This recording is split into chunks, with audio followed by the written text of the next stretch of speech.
Spider-Man does whatever a spider can. Spins a web any size, catches thieves just like flies. Look out, here comes the Spider-Man. So yesterday, I went and saw the extended cut of Spider-Man 2 in theaters. It's why I didn't wind up doing 3 streams yesterday. I'm actually also going to see Spider-Man 3 extended cut in theaters today as well. I am extremely excited.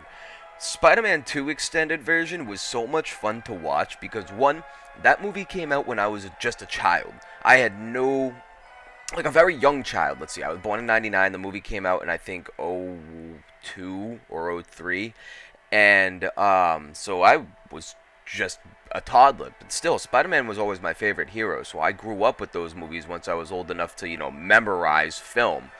And it's still, to this day, I still love watching the movies. I probably don't watch them as much as I make it sound like I do, but still, very important movies to me. Now, getting to see it in theaters was like reverse nostalgia because I never got to experience it the first time. But since I've seen the movie so many times in my life, I got to sit there and pick the movie apart. I was sitting there waiting for that one scene to pop up that was different from the rest.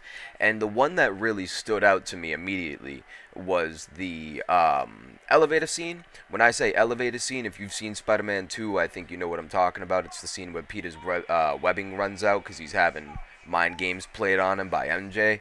And he's riding the elevator down through this building that he lands on with this dude in a suit, and he's got a dog with him. And in the original scene, they're just standing there, and they awkwardly have this exchange of dialogue where the dude in the suit kind of like looks over at Peter and he goes, "Nice suit." And Peter, I think he word for word goes, "Thanks, it kind of rides up in the crotch a little bit sometimes, though."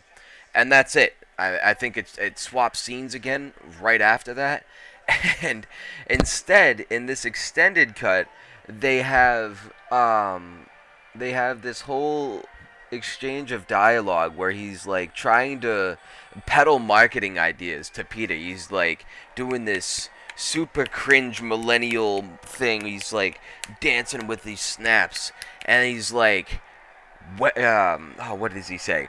Hammocks. You could release a line of hammocks. Those are like web things. And then he starts snapping again, and he's like, I forget what his second idea was. It was a very long, extended, ad-libbed scene that was a little bit hard to memorize because I got, admittedly, a little bit bored partway through.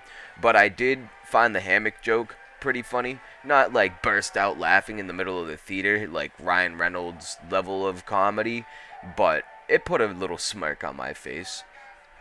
A lot of the fight scenes were extended as well. There was extended fight scenes, deleted scenes that were originally not in were put back into the movie.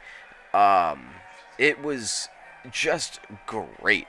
I never thought I'd get to experience it like that, and I even got to watch it in the theater with the cushy seats. Like, oh man, there isn't really a lot to say about it other than the fact that I love the movie, always have, and the extended version just adds on to what already made the movie so good.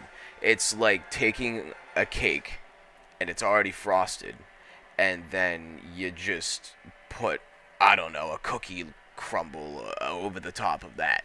I don't know, whatever would sound good to you on top of an already delicious cake. That is Spider-Man Extended Cut, or Spider-Man 2.1.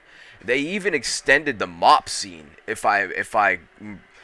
I'm pretty certain he struggles with these mops for a much longer time in the extended version. I can't say for sure, though.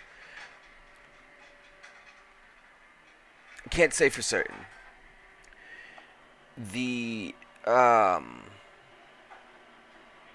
There's one other thing too that I think I want to take a couple minutes to talk about. The dynamic between Peter Parker and MJ, and as an adult, becomes so infuriating to me, and actually kind of funny too because I had to have it pointed out to me by other people who had already matured before me and were like, MJ is for the streets. She sucks. She ain't it. And I was like, well, I don't know. Maybe it was just because I was always addicted to Kristen Dunst, but or Kristen, sorry, but I always thought it was, or maybe, oh, gross. I just hope it's not a toxic relationship thing. But anyways, they she's just wild for the way she acts, especially at the end of this movie, right? She just runs away from her man that she's about to meet at the altar after being rejected by Peter like three different times, twice. Once at the grave for or the burial for Norman Osborn, he rejects her then, and then he does it again after saving her from Doc Ock, and is like, you know why I can't be with you, because you'll be in danger all the time. And she's like, you're right, or whatever. Like they go their separate ways. She's about to marry this dude, J. Jonah Jameson's son. You know, my son, the astronaut, and um, leaves him at the altar. Comes running back for Spidey. You hit the jackpot, Tiger. Whatever type shit she says to him. You know what? I think that was only in the comic adaptation when she comes in the door. She doesn't say you hit the jackpot in the movie. She says that only in the comic adaptation. Anyways, she comes running back for him, and in the next movie winds up leaving him because the same thing he explained to her was going to happen in the second movie winds up happening. She's infuriating. She does nothing but play games. MJ sucks. She's okay. So as I was about to finish making the video, I actually thought of one more thing that I really wanted to talk about with Spider-Man 2 in specific, and about Sam Raimi, the man that made the movies.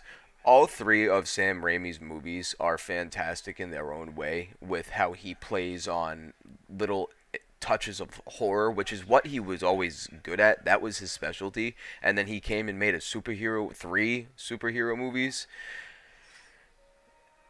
This one in specific, the scene where Doc Ock gets up off the table after having his accident and just starts murking all the doctors left and right, that entire scene was so well done because it combined the aspect of the absolutely dehumanizing strength.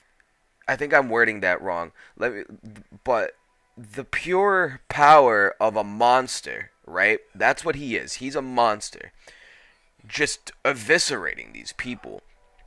And then you have our superhero, like one of those old stories where it's, you know, like the Grendel, or I don't know, any story that's just a knight versus a dragon. You know, a superhero versus an actual legitimate monster.